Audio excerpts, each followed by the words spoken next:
The stories from Shakahola are not ending anytime soon. So is what we're about to talk about tonight with Dr. Isaac Kalua Green, an eco-entrepreneur. He'll be telling us what that is exactly. But before I speak to him, let's set the stage with this soundbite from President William Ruto. Sasa miti inaoza huko kwa msitu, watu wanahangaika pande hii, hawana mbao. Unaona ile ujinga iko hii Kenya? So hiyo maneno yote sasa tumeondoa na tumesema tutafanya na mpango. Daktari, good to see you this evening. Always a pleasure to be here, and I don't take it for granted. God bless you. Thank you for having me. Especially when there are very important issues. Your green tie always shows up. The name is green, so everything is green. You must be known for something. You know, I've known you for so many years. Probably how many years? About 10, 11? 10, 11. Maybe 14 actually, when I look at it, yes. But one of the things that you've been consistent in is the issue of the environment. Just like you have been consistent also. Right here, you are in the media. And who else is on the platform where you are and is a lawyer like you are? And you see, that's about consistency and adding value to life, so that you are known for something and you get deeper into it. And I think it also makes God feel nice. And that is what I think that is just my friend. That's why I say nice things about me. No, but it's a fact. It's a fact, Ken. You're a lawyer. You have advanced. You have taken your career to a next level. That is what life is about. Being consistent in doing what you do. Until the day you give me a job so that I can wear green ties. Don't worry, you might end up giving me another one and getting it better. So it's always nice to see you. Nice to see you too. Thank you for the good work that you continue to do. And we will continue doing it and keeping everyone on toes and in check, because that's what the media has to do, putting power in check. But I'm glad you've come this evening, because you're among the very first people to talk about logging. So first, the perspective from that soundbite. Did the president really mean that logging, the ban has been lifted? He did. It meant the ban on logging has been lifted? Yes. It meant that it has been lifted. It meant that, you see, first of all, let us appreciate that there is a process to anything. This country is very well informed. We have a very powerful intelligence service. So I believe that the president is well briefed. I believe that he has very good information and background on all this. I also believe that there are things that must be done and there are hard decisions to be made all across. I believe that Kenya Forest Service, the Ministry of Environment, with a very able cabinet secretary, very focused, a staunch Christian, is a good institution that's doing what it's supposed to be doing. I believe that the country needs to progress in as many areas as possible. I also believe that there are people, business people, who had paid money to the government to access woodlots and so that they can access the same and enhance matters of timber production and get to furniture and building materials, and they are owed by the government, and the government needed to get back there. It is also a fact that the Kenya Revenue Authority also has an issue with the similar people that I also respect very highly, because maybe they may not have paid their VAT on timber products and what is expected. There are many issues around this. So it is true that there are processes that have been done. There is indeed sustainable requirement of how you can produce timber, how you can access products. It is also a fact that there is too much pressure on private land and forests in the absence of the plantations that are there. All these are facts. There is no question about that. I would not fault anybody at this. Okay. There are only a few things that we need to consider. And the fact that the president is well briefed, the government, the presidency is well briefed, does not mean that there is not, you can never have enough brief. It's only that you need to consider as much as possible the circumstances where we are in and what we expect to do. One, the Kenya government has what is called gazetted land, gazetted forests. Before we talk about that, Yes. can I also get the background behind the banning of the logging? Because you've given me quite an elaborate picture of what's happening and why there is all this interest. But take us first to the background, why this was done to begin with. Because there's people who put politics in it, there's people who put competition in it, then there are people who say it's all about conservation and the forest cover. So give us the background first, why it was banned and why we are here today. Good. So the situation in 2018, first of all, it came out of the logging, unsustainable, unbalanced logging that was happening in the country, leading to so much outcry because we were losing forest cover. There was overlogging and trees and access of forests during this period. And of course, the bigger issue which led to this is the fact that we had about 3 rainy seasons without any rains, any situation. Water was terrible, water availability was terrible. Mm-hmm. We also had a situation where food security was being endangered out of so many reasons that we must not explain at this session. Mm-hmm. But the 2 major ones, the food security, 3 seasons of failed rains. That led to that decision, and a task force put in place that was now going to look at what can we be able to do to help this kind of a situation. We were losing our forest cover. Mm-hmm. You remember just around that time, which I was the chair of the Kenya Water Towers Agency, we had just given out the forest cover by county, and this was the first time that it was being done, and every situation, because we needed to look at all these things. So there was a lot of focus on the need for Kenya Water Towers Agency and institutions to report regularly to the Parliament on the state of our forest. In fact, that institution is required on a quarterly basis to report directly to Parliament and to His Excellency the President on what is happening on forest land. So that led. This was purely scientific at that point. Purely. There was no politics involved. No politics. There was no competition involved at that time. Not at all. Not at all. Okay. Not at all. It was a pathetic situation based on the sustainability of all this, understanding and appreciating. There must be a line drawn between making money, accessing money, and forests and the normal. 5 years later, would you say that has changed? Unfortunately, no. 3 seasons that have failed? Because we had talked of 3 seasons that rains had failed. We are now talking of 5 seasons. So we are at a worse situation. That is a fact. I'd like and that is scientifically factual. Scientifically factual, because we just from drawn. Yes. In fact, the other day, as Justina looked for the soundbite of President William Ruto before he spoke about lifting this ban, I was somewhere and someone said the current situation, the economic situation has been helped by one factor, that we have rain, so it's going to be a little bit better. Yes. But you're saying scientifically we still have 5 seasons of failed rain. Yes. What period is this? Yes, the last 3 seasons, 5 seasons from the current one. The last 5? Yes, from just the current going one. back. Yes, just going back. Okay, yes. Let's play this soundbite again from President William Ruto again, then we can come back with the discussion. Tuko na shida ya kwamba sehemu nyingi ya Kenya misitu inaharibiwa na watu ambao wamepatiwa leseni kukata miti, na leo nimeamurisha wizara ambayo inahusika na mambo ya mazingira na misitu kukomesha kukata miti katika forest yote ya serikali na ya community for the next 90 days.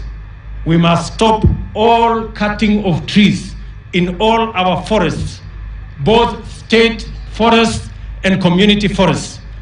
Kwa sababu tuko na shida kubwa. Mito haina maji.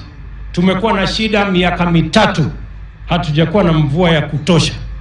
So mambo ya kukata miti for the next 90 days tumesema iwekwe kando, wizara iketi chini In the next 2 weeks, the ministry must tell the country how are we going to rectify the situation and the forest resources in this country so that we can better use those resources, because the misuse of forest resources is threatening water availability and food security in our country.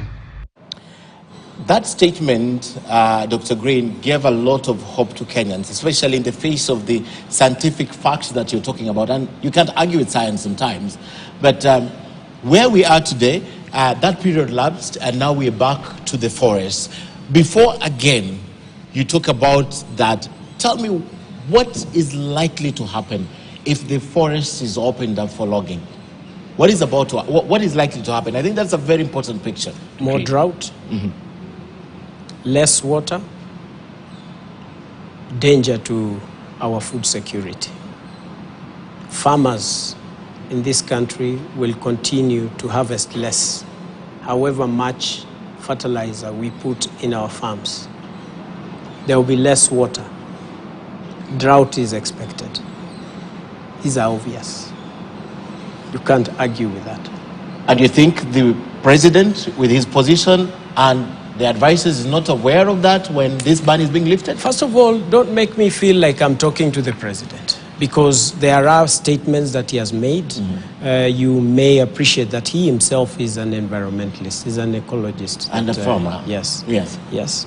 And he is the same one also who has asked Kenyans to wajipange, kwa sababu miti hivi karibuni itaweza kuwapatia pesa nyingi. He is the one who has said that. This is factual. The global market for carbon credits is looking for stability in that space. It can't get it right now.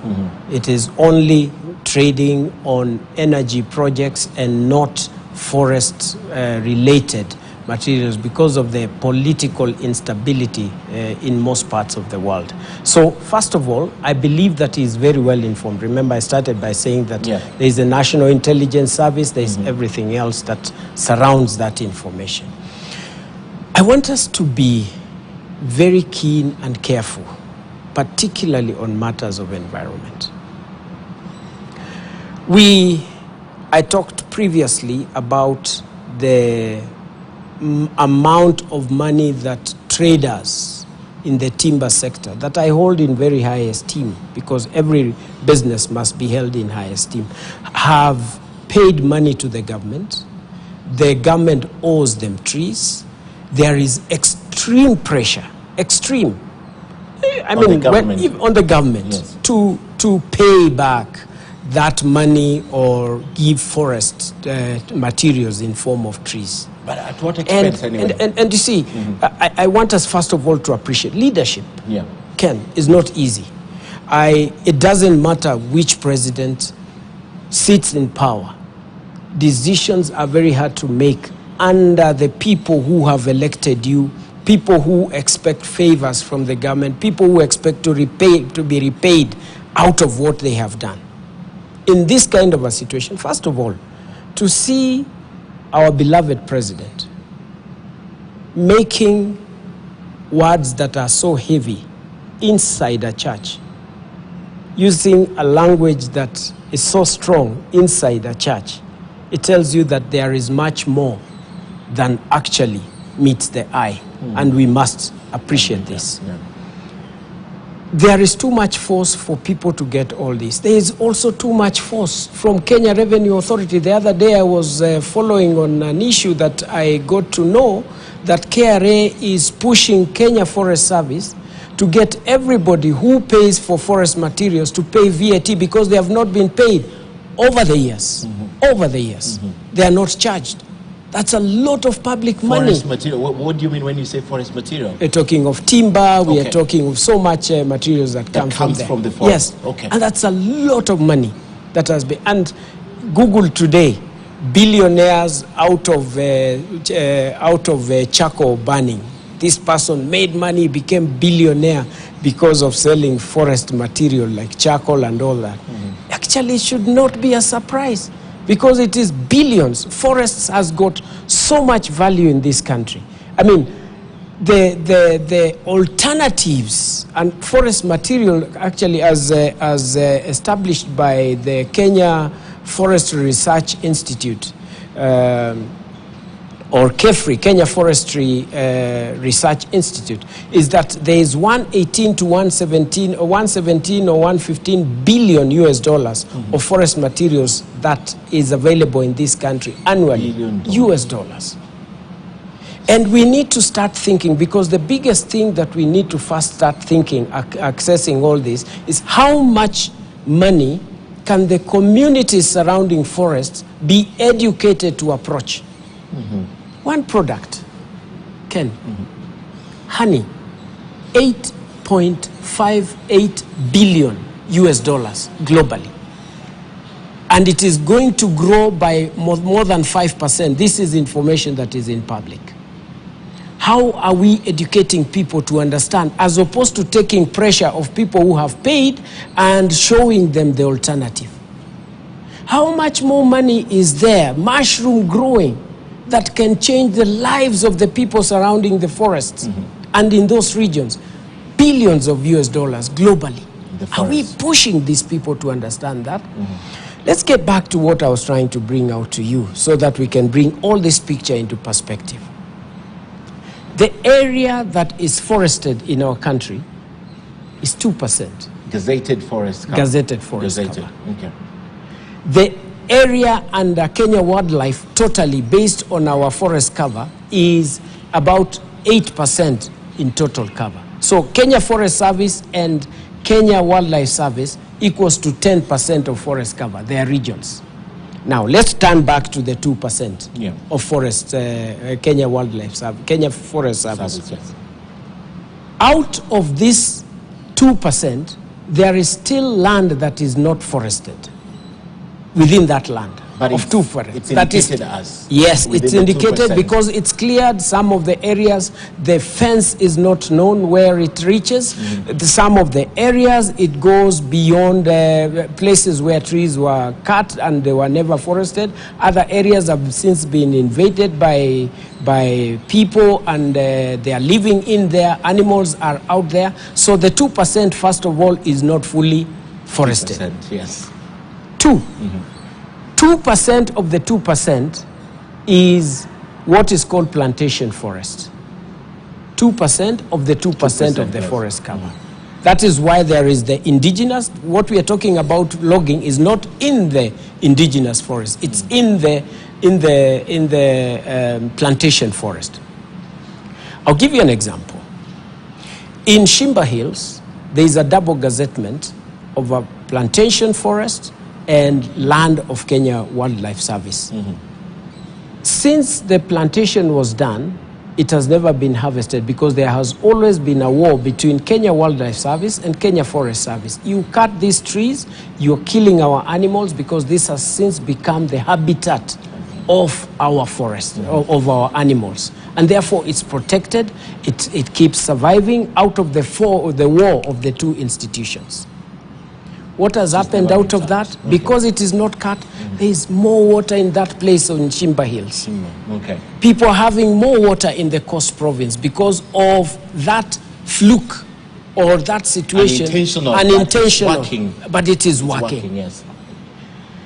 When we talk about trees rotting in the public forest, it's a good thing, it's an excellent thing, it's a biological process, because it creates more trees. It creates a better situation, biological process that is enabling people to get more trees. Did you know that if you only fenced off the forests at the moment, you would have much more trees, even at an individual level, leave alone that? Now, let's get to the Kenya Forest Service. One person is supposed to be, and this, when I talk about person, Ken, I'm talking about the people who are supposed to protect this land. These are the rangers. One person is supposed to take care of a minimum of 400 acres, at least, or thereabout. The current situation is that they are taking care of more than 4,000 or 5,000 or 10,000 hectares. One person. There is very minimal staff in this place. The rangers who were recently employed, great thing by the government, tremendous. But they're not even out there. They're still under training as we speak. They have not gone out. They are still under training. We are talking of more people to be employed. At the moment, Kenya Forest Service people are suffering. I went the other day with the Ministry of Foreign Affairs, who are doing a very good job in the environmental protection. I thank them. We went to a forest in Limuru. The forest officer is living in a house that was built, I think, in 1910. The house has got holes in the middle of the house. That's not a house. The poor guy is jumping over. He doesn't have Inside a toilet. Okay. And he's the person who is expected to take care of our forests. There are people with 10,000 acres, one officer without a car, without any motorbike, without any protection. They are just at the mercy of the mwananchi who is out there. And we are saying we are protecting the forest? We are saying we are ready to protect and open up? Isn't it a joke? It's not happening. We have, in the meantime, and this is one of the biggest things that I suggest, because I cannot be the advisor to the president from where I sit today, but I speak as an insider of the government, knowing that I'm part of this government, knowing that I should say what is right for the good and for God's glory, that we are in trouble. We have 26 recommendations, Ken, that were made by the committee task force. I thank God that I was part of it. Short-term, medium-term, and long-term projects. I want to suggest very openly to His Excellency the President and the Presidency to look at those things one after the other. This was the Kenya Have they been done? This is the Kenya. This was the task force on forest management and logging that was launched by His Excellency the President when he was deputy. Have these things been done today? Where are the people who are supposed to protect the forest? Our forests are not fenced. There is dispute with every community that is surrounding the forest, that the forest edge or the end of the forest is at this place. There is a dispute. They are not fenced off. Just yesterday, or the day before yesterday, when the president said this. But is it possible to fence all our forests? Yes, with that kind of why forest not? Cover? Why not? You can fence. You can do forest. that. Okay. If not fencing physically, you fence it in the people's mind. That is a boundary. Yes. You can't go beyond yes. This. Okay. Because, I mean, how can you be a billionaire for accessing what is ours? And you're very happy to say that you're a billionaire out of charcoal making, when you're actually accessing the public property.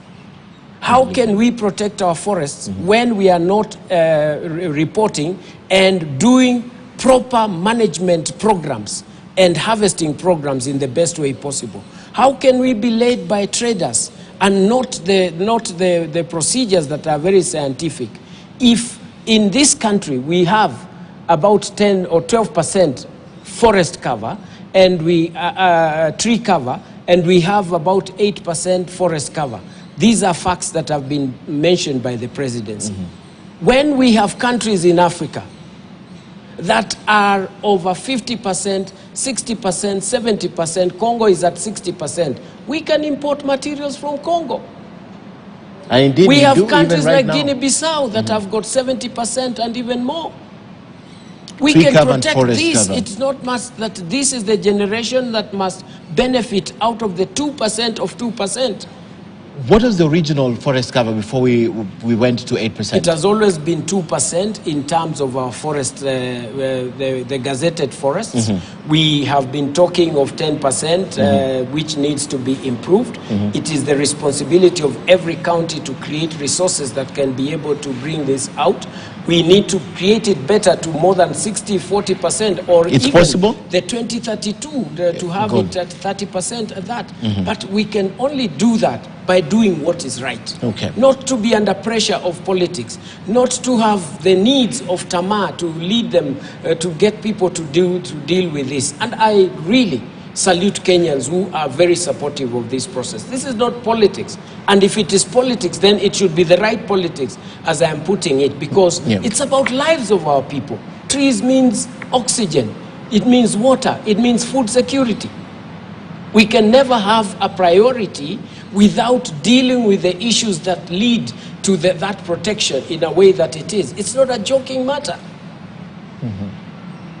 And therefore, I want to appeal. Actually, you were saying just yesterday what happened about the forest cover. Yes, I mean, the day before yesterday, the president said this. In a small place like Kitui, I was being told of a small hill that people went there with the power source to go and cut trees because the president said so. Already? Yes. Yes. Without a formula? Yes. Without a formula straight after that? Yes, and what do?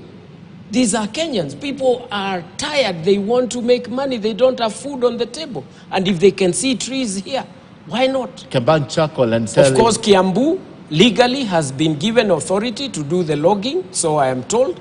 And we also have other counties because there is too much pressure by the people who paid for the trees. It is happening. What is the size of this target at Kiambu? What is the size of the tree cover in Kiambu where they have given express I don't have to? the precise target, but you can refer to the report that we did in way back as Kenya Forest. So Kiambu, legally, they've told you can go into the forest? I mean, yes, letters are coming out from Kenya Forest Service legally, because, I mean, that is what has been said. Go ahead and harvest your wood. Go ahead and harvest your trees. Let them not rot there. We are going to give you that. And now that they're is taking what is advantage, happening. even the trees that are not rotting in the forest. They're cutting Yes, they're cutting because indiscriminately. they are not buying the rotten trees. They are buying trees that are standing. And when they get there, they don't mind what is happening. They will do what it is. There are no guards. Guards are still being trained. It's a chaotic situation. That's what you're saying. Extremely. And do you see, I get very passionate about this thing. And I do it for God's glory because it's in my heart. Do you know, Ken, in the year some time back about Chepalungu Forest, I keep talking about it. The community took care of Chepalungu Forest. It grew in bounds and became the greatest place, peaceful, with butterflies and birds and all animals and everything else. One time, someone was given a license to get into the forest. To cut the trees. All of a sudden, the community around there noticed that trees are being cut. And they wondered, is this the government that we are working with? We have been taking care of the forests. Today, they are cutting down. They invaded. Within 3 months, there was no forest called Chepalungu. Nothing. They cleared. The ecosystem gone. Totally. We are still suffering from Chepalungu to replant it today. Okay. What informs us that that cannot happen again? What is cheaper? To repay off this community that paid money, the business people, to Kenya Forest Service, to refund their money, let the Kenya Revenue Authority deal with what they have to deal with, because that is a lot of money, and I'm not saying that this is what should be happening. I respect these people, and everyone should pay taxes. I appreciate this. But look at the opportunities that are hidden here. People from Molo, people from all these regions, show them how they can make money in the bottomless market for honey, where you're buying such a small item for so much money, 1,000 shillings, yes. Where you are going into the forest to just collect the seeds, yes. With what is called the crown picking, packing them very well with Kenya Forest Service working with you, with the Kenya Forestry Research Institute, and you package this for sale, 1 kilogram for just about 1,000 or even 3,000 shillings per tree. That can be produced. Now Kenya Forest Service doesn't have seedlings. They don't have. They're relying on community. Can you imagine how much money that this country, billions, I see billions easily to make. Billions. Inside the forest without cutting the trees. Without cutting the trees. making people to be billionaires with just the idea of what has been picked for the 15.7 billion trees. Opportunity to make money. You don't even need government budget at all. Zero government budget. Let the government support the officers of Kenya Forest Service. Let the public, let the communities of trade, let the institutions of corporate work on these as corporate social investment. Let young people make money. Don't tell people just to plant trees. Show them where the money is. They will go for it. But even on the issue of planting trees, now that you mention it, I mean, if you talk about Chepalungu, that's a few years ago. How long will it take to reforest that place? How long? So far, more than 30, 40 years. Nothing. We are still, my whole lifetime. Still trying. My whole lifetime. We are still trying. Zero. Yeah. We are depleting forest at 500 hectares per year in Kenya. We can't get that. At the moment. We can't get that. Let me tell you, to get 1% of forest cover, you need to plant 580 million trees based on our current 542 space in the country hectares, kilometers square. You need 580 million trees to get 1 acre. At the same time, we are depleting 150 million trees. So for 1 acre, you need 730 million trees for you to achieve 1 acre. And here we are. 1 acre? Yes, just, no, 1%, sorry. Oh, to 1%, achieve yes. 1% of the country. Now, you can imagine how much effort, what a great opportunity to make money even during this kind of difficult times. If the country, if the world sees Kenya as a safe haven to trust the being of forests, they will be the first ones to pay for the carbon credits. When it is shaky, they will not pay. The globe respects our president. Look at the other day when he was in France. Everybody, you know, getting jubilation, appreciating that finally we have a green man. And therefore they are now looking at the country. We are soon going to be hosting the big event for Africa. In September. We are the host of UN, UNEP, UNEA. We are just supposed to make extremely hard decisions. Is there a formula, now that you say that, is there a formula that can be used to save the forest? Now that this is gone out as a policy, is there a formula from where you sit that can save the forest, or there's no formula at all? Because when you talk of Kiambu, I'm already thinking that's the story for us. We need to go to Kiambu. So is there, and I know there are several places that are currently being affected by that. You know, I stay in Migori and there's a big hill somewhere. When I was growing up, you could see a lot of trees. You couldn't see the end and the beginning of that hill. Now I can see the hill to the top. I can see a mast of communication right at the top. You couldn't see that. So is there a right formula from where you sit that can save the forests? One, we must appreciate that we are increasing in numbers. The population is getting high. How do you protect this? Kenya Forest Service is a very good institution. By the way, very responsible officers. Currently, they are the ones who are protecting, they are the ones who are managing, and they are the ones who are selling the forests. Even in your home, own home, you don't do that. You don't do all the three together. So we need in this country to have a formula of overseeing what Kenya Forest Service is doing. And it was actually in one of the bills in the law. And when it came back for implementation, that oversight position had been removed out. Intentionally?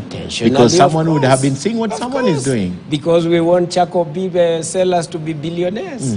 And only those who can access the land to be... So putting a hard law is not helpful. So, so we need to have that overseeing, that oversight role by a different institution. This does not mean creating another agency. Will it mean creating another parastatal? No, we have institutions like Kenya Water Towers Agency. We have other institutions that can be given this mandate. That mandate, okay. Yeah. We have the climate justice. There are institutions like PACJA, we have Green Africa Foundation, we have other institutions that can be given a role that is very clear, that can be able to support the justice of this process. We have the legal fraternity. The other day, it was most appalling to see judges from the entire region of Africa and the world coming to meet on a green agenda. And we can be able to use the existing laws to go to the courts of justice to get reprieve or just protection or even guidance that will be able to support livelihoods. There are small steps per day that can be taken without leaving this responsibility to one ministry of environment to be able. In fact, they're overwhelmed. They don't have the budget. They don't know. They are not sure. With where all that to resources, start. they don't have the budget. They don't. Because of the They don't. allocation They're still has to suffering. come They are from the much national. better right now. Yeah. And you see, we now have the president as the chair of the Climate Council, which needs to be quickly implemented. We are happy that he has already appointed officials. He needs to be ahead of everyone else, sitting in that, guided by the entire team and ministers and officials that are there, so that these small steps are going to help our country. You know, we only talk about environment and climate change as if it is a separate issue. It is about money. It is about opportunities. It is about getting people to better livelihoods.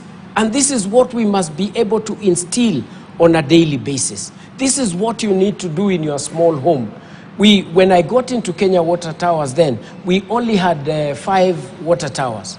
We immediately, working with a tremendous team that I really appreciate, now we left there with about 115 water towers, gazetted by name, just because the issue and processes of survey has not been done. Yeah. It is there are communities who are refuting this, but we should now be talking of hundreds and hundreds, even if not thousands, of water towers. Because what is a forest? What is a water tower? Okay. It is a space after just within half an acre. Everyone should be able to deal with their space. Okay. But now I hear you in summary. This thing has to begin with interest, and it has to be genuine interest, and it has to be with passion. So we are where we are today. We are where we are today. From where you sit, you don't advise the president, but what would be the ideal situation? Would that decision be rescinded? Would it be relooked at? Would they put a stop until proper mechanism is put in place to ensure that what you're saying is happening in Kiambu doesn't happen? How do we handle this now? It's not only Kiambu. Yes. It is everywhere. Everywhere, yeah. There is a lot of push. It is because of politics. You have heard the statements that are being made. Clearly, it's about politics. It's unfortunate. The fact that I'm here, I believe that I have an ear that can listen. I have someone who can take this up to the next level. I don't have to be an advisor to anyone. I only need to do what is right for my country and what is important for my future generation. I have children. I would want them to stay back and say, if it were not for my father, if it were not for our elders in this country, we would be in this kind of a better situation because they did that. So it's everyone to do what is right. Okay. It is institutions being given what they must be able to be. If you just support the Kenya Forest Service alone, to start with, you'll be surprised at the results that you get. If we remove corruption out of this process, do you know, Ken, every election year, every election cycle, just before the election, the biggest sufferer is the forests. Materials are taken all over. Trees of cedar are taken all over. We have so much that is lost in this country, and that is money that is belonging to the poor Kenyan, who is currently suffering because of high cost of life. And we keep suffering out of this.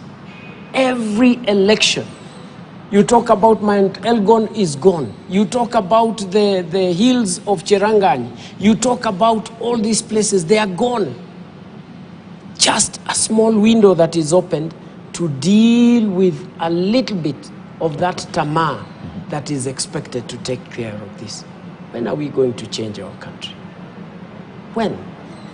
Seriously speaking. Isn't God looking at us? Okay. In a nutshell, what is the ideal situation today? Is this decision supposed to be rescinded? And if it's not, what happens to us in a nutshell? My recommendation is that it be rescinded. This is my recommendation, humble recommendation. As to whether it can be taken, as to whether it matters, I have done what is good. But you are also a scientist and you understand what's happening. So you must care. You can't just say whether it's taken or it's not taken. I know. It matters. You see, you have seen what Kenyans are doing of late. There are those who are going to court. Unfortunately, we lose things. And this is not really good for the presidency. It is not good for our country. Because it doesn't mean necessarily that they don't care. No. I believe they do. But there is a political push, something that is just abnormal. This is what must be dealt with. Okay. And it must be dealt. I wish I had an opportunity. At what level? What is this push? The opportunity that I have now is to speak out these things. Yes. Because you don't have to harm anybody. And you are heard by Kenyans, yes. You don't have to harm anybody. You just have to drill sense a little bit. And then take on the person who is doing things wrong and deal with that person until the fourth generation, that they realize that their father did something wrong. It can be done so smoothly. It can be done so honorably. It can be done in a way that every Kenyan, wherever they are breathing as fresh air. They are getting enough water. They are getting enough food. Because it is not about the nice statements that we make. It's not about, it is, come to my own place. You will find that I have done something, at least, that can be emulated. That is the simple thing that everyone in Kenya needs to take on to the next phase. This life is not about making money. How much money is enough? Can you ever make? I know. Your parting shot, Daktari. Your parting shot. This is very passionate. I didn't say turning out like this. Sorry, you made me so. So but you see, I think let's just do what is good for God's glory. Yeah. At the end of the day, we are subjects to God Almighty. The challenges that we are having today is because of little strong decisions, hard decisions that we should make. The decisions to be made must not be carved towards the electorate or the people who elected us. It must be carved to what is good, that will also benefit them. What is right? A country can only be as good as its leaders and community commitment to protecting the environment. This is just what we must do. The rest, money will just find its way to you when you do good. I like the conversation tonight. And there's something I really like to say.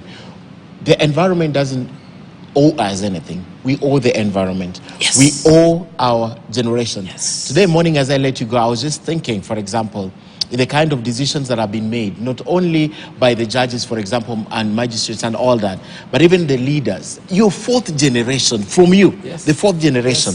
One day would I want, or would you want your great-great-grandchild to read about you? Because we're going to read about you. They're going to read about you. Yes. And then he'll be in class and he'll say, oh, my great-grandfather was Dr. Isaac Kalua Green. I say, that guy makes this country. Yes. You know, I was thinking about it, and that's where we're headed. Because the fourth generation from us will hold us to account using the things we did when we had the opportunity. Thank you, Sana, Daktari, for coming. Your parting shot now. I'll let you go. Let the 26 recommendations of the task force be shared to the country. There are audit issues that were even given regarding projects like the Green Schools projects. We have had issues that have been required to be done. Let it be done. Okay. Let's tick the boxes. And you know what? You will even sleep happy because you've done what is good. The current challenges that we have today, easy to deal with. They can be sorted if we do the right things. I'd like you to give me that report. You're part of it, but I want to thank you. Yes, I'm going to share it share with me that right report, away, and I request that you don't just keep it. You're a lawyer. No, I will not keep it. Do what you We'll have share to it. do. We will share it. If you have to go to court to make sure that this happens and we protect our forest, then let's do it. Do you know if your grandfather planted a tree outside your home whose fruits are some lookwards or some other types of fruits you will be harvesting today? When I was about 19 years old, I got into trouble with my dad. He had just planted a tree and ran a car over that tree. Yes. That tree still stands at home to date because we fenced it. And my dad really planted a lot of trees. So I understand what you're talking about. That's nice. And bananas, he loved bananas. That's Asante sana daktari so for coming. As we end, yes. Plant your age. Let's keep this simple. I plant my age. Just plant your age. Great. No, let's not complicate life. Just plant trees equivalent to your age. Yeah. Move that to generations. The result will be mind-boggling. Thank you. Asante sana, much. Dr. Isaac Kalua Green, for coming. Thank you. Eco entrepreneur. You say that? Yes. I wondered what it was, but I think it's about investment and getting from making money while you conserve the environment. Asante sana daktari for coming.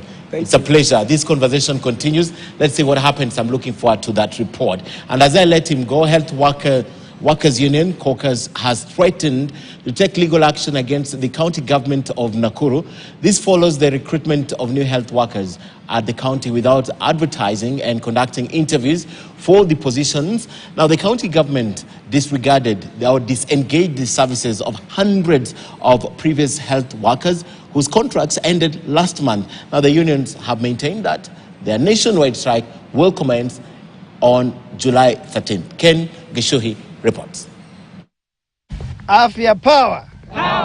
The health workers converged in Nakuru, singing and chanting solidarity songs after a brief meeting with senior county officials. National officials of their unions have protested the replacement of health workers whose contracts expired last month. We are being told that the reason as to why they disengaged the officers who we are here today with is because they wanted to abide by the law and ensure that they harmonize process and bring in the sanity. But those people who have been sent to replace them, there has been no advert.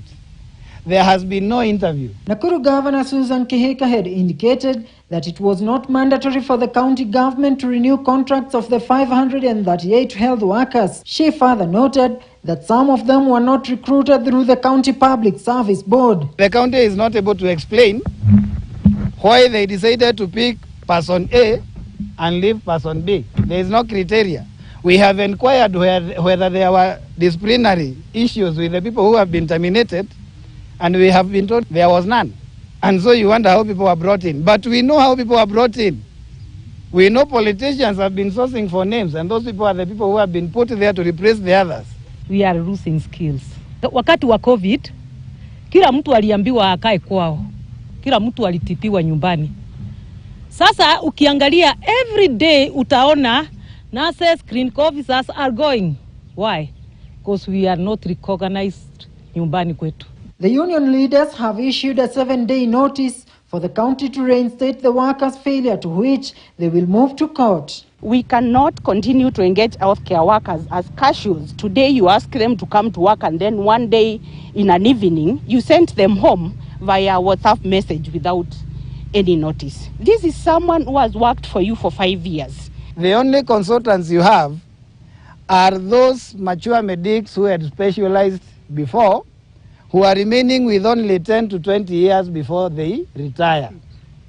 Once they exit, and then the people will be having in service are only contracts, I can assure you, we will not have specialists. Efforts to get a comment from the County Secretary, Dr. Samuel Mwaura, and the County Executive Member for Health, Jacqueline Osoro, were futile as phone calls and text messages went unanswered.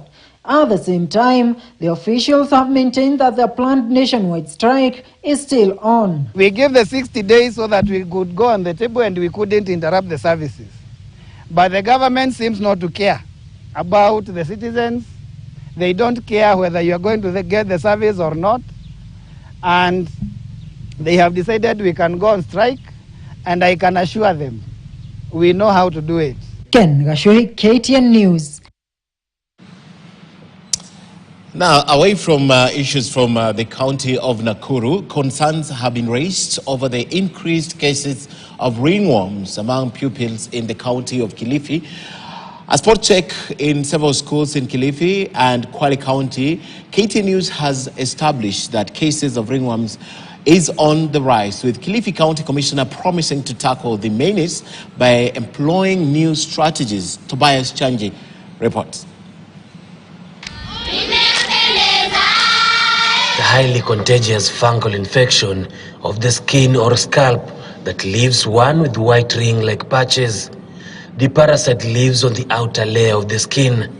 In Kilifi County, it isn't a hard task to spot pupils with this disease that is also associated with poor hygiene.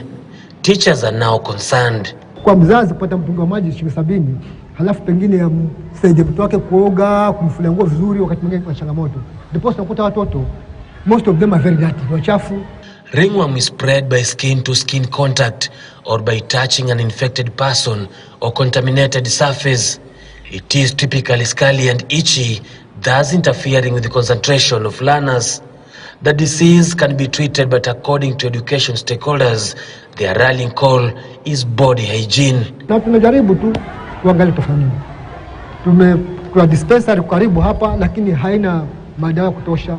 Yale madawa ambayo yako, hata kama mtoto ana mashilingi, wakati mwingine huwa ni mzazi agaramike amnule dawa ambao hata wazazi wa huku hawana ufahamu, hajui dawa gani. But we thank God kwamba madawa yetu tunatumia kidogo saidia. Kilifi County Commissioner Josephat Biwott says there needs to be concerted efforts with the health officials to treat such cases from homesteads. Wanafunzi wengi sana kwa shule wenye wako na shida ya diseases kama dandruffs, ringworms. Yeah, na tumesema hiyo we are going to come up with a team on how to address with our public health officer na community health workers. For every 100 household, tutakuwa na community health worker who will be moving from one household to another. We want to link them with our village elders and assistant chiefs, all our school head teachers plus all teachers. Tuone kwamba kama kuna mwanafunzi mwenye ako na dandruffs, how can we work together as a system? Tuone tutasaidia huyu mwanafunzi namna gani. According to health experts, the fungi thrives in warm and humid areas. Tobias Shanji, KTN News, Kilifi County. Now, Scott Theological University is preparing to host its second annual edition of Campus to Campus Run to fundraise for scholarships. Now, the institution's Vice Chancellor, Morompe Ole Ronke, who convened the practice exercise, confirmed invites had been sent out to mobilize participants for that event. Now, the run is scheduled for the 1st of September and will cover a distance stretching from the main campus, that's in Machakos, to the campus in Konza. Standard Media Group Head of Corporate Affairs, Charles Kimathi, said the company, which is one of the key sponsors of the run, is committed to continuing support the initiative, saying some members of the staff will also participate in that race. This run is mainly for us to raise funds for two particular projects. One is we're raising funds for student scholarships. We want to be able to do, we are working on an endowment fund, and so we'll raise money each year that goes specifically to the endowment fund for one reason only, to give students scholarships. We will be joining Scott Christian University on 1st of September to run as they raise money, so that this money can help with the endowment fund and can help us to have a work study for the students. Students are very ready because as they went home last time, they were aware that we have another edition of the Campus to Campus Run. As the council, we are communicating with our colleagues to be ready on the same. Well, as we call it tonight, let's take you now to the western part of the country. It's a tradition for most African communities to accord their kin final send-off the best way they can. Many are unique, while some are extremely unique, like the Abashu clan of the Kabras sub-tribe that's in the county of Kakamega. Now, some of their senior members are buried right inside their houses at night and with their right hands supporting their right cheeks. Now, the unique burial, according to elders, is only accorded to an elder who during his lifetime was a custodian of traditional artifacts and should not have had twins. Among other requirements, Alan Ochanda attended one such burial for the following story. Like any other African burial ceremony, mourners have gathered at the late Lufosi Wekati's compound for his final send-off. There is neither wailing nor a show of sadness. Feasting that is very common in funerals in Western Kenya is also not allowed. They anticipate a phenomenon most of their peers haven't witnessed in their lifetime. Their patriarch, who was 98 years old at his death, will be buried right inside his house at night. But first things first. A bull is carefully guided by the deceased grandchildren towards the entrance of the house where the body is kept. Immediately it gets close to the door, the eldest grandson strikes the bull on the head once to kill it instantly. The animal is then skinned right there at the door, and part of its internal organs spread around. The elders here say this is the second most respectable send-off a man can be accorded in their community, and every rite has an explanation. Lakini yeye mwenyewe atafunikwa ngozi ya hiyo ng'ombe ambayo imepikwa, haiwezi chinjwa. Sasa watachuna hiyo ngozi na atafunikwa hiyo ngozi. Ini kumaanisha kwamba ni mtu ambaye alikuwa na utajiri fulani wa ng'ombe. The skinning of the bull is done skillfully from the hump downward in such a manner that when the deceased's body is finally wrapped in the skin, his male organ is fitted into the bull's scrotal sac and penile couch as a demonstration of virality. The rites continue to pique interest and curiosity. When night falls, elders take over. No unnecessary movements in the compound are allowed. The deceased must be buried in silence. Access to the deceased's house needs permission from the elders. The two-roomed house is filled with smoke.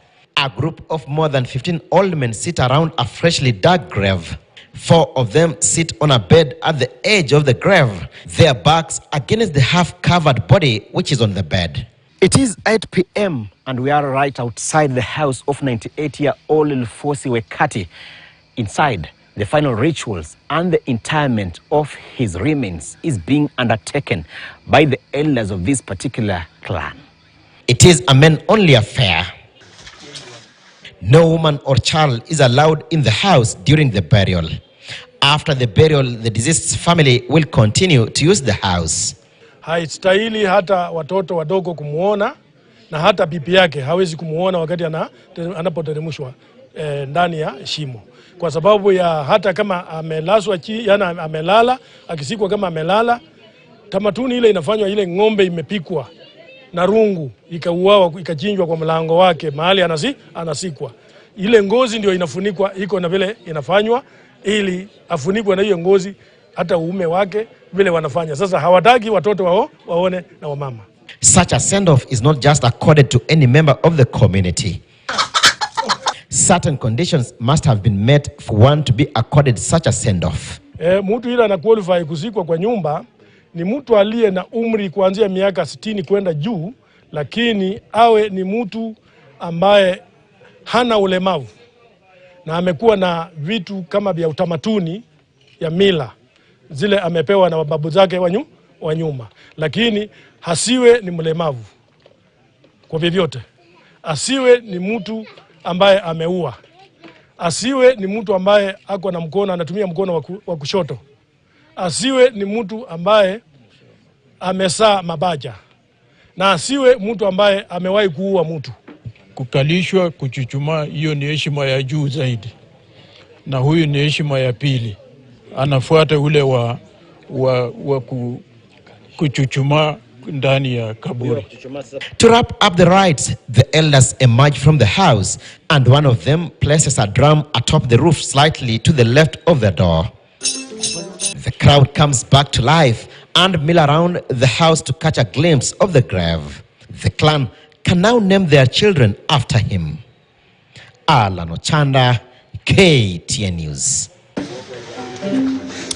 Right, where else did you get to see such stories except from Western Kenya with our very own Alan Ochanda? Before we wrap it up, transport has been a big issue in this country in the last few days. We've had road accidents and there have been a lot of pronouncements, including from the border sector, and the government is taking a stand. But in Congo, things are different. So for our video of the week, I want you to take a look at this video, then we come back and close. kama Congo kila kitu iko possible. Moto inakuwa kwa strombone. Tuna wale strombone. Uja kamera twende.